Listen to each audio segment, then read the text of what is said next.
શ્રી વલ્લભ.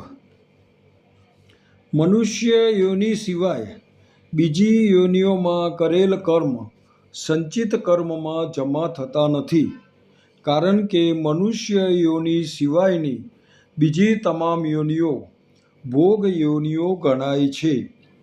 ભોગ ભોગવીને તેમના દેહનો છુટકારો થાય છે.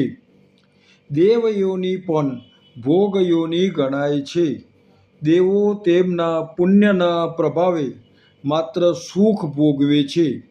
તેમના ક્રિયમાન કર્મો પણ સંચિતમાં જમા થતા નથી. કર્તાપણાના અભિમાન સિવાય કરેલા કર્મો અકર્મ બની જાય છે, અને તે કર્મો સંચિતમાં જમા થતા નથી. તેથી તેનું ફળ ભોગવવા ફરીથી દેહ ધારણ કરવો પડતો નથી.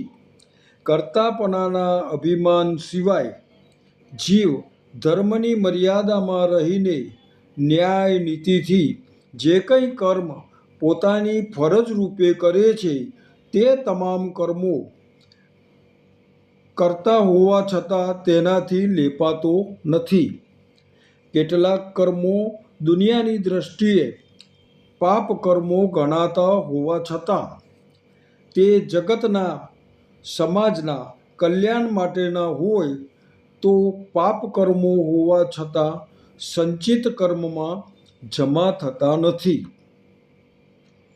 અજ્ઞાનથી મોહિત થયેલા ચિત્તવાળા મોહજાળમાં ફસાયેલા અને કામભોગોમાં આસક્ત એવા પામર જીવો મિથ્યાભિમાન કરીને જે કર્મો કરે છે તે સંચિતમાં જમા થાય છે, અને તે અનેક જન્મોના ચક્કરમાં જીવને ફસાવે છે. જય શ્રી કૃષ્ણ.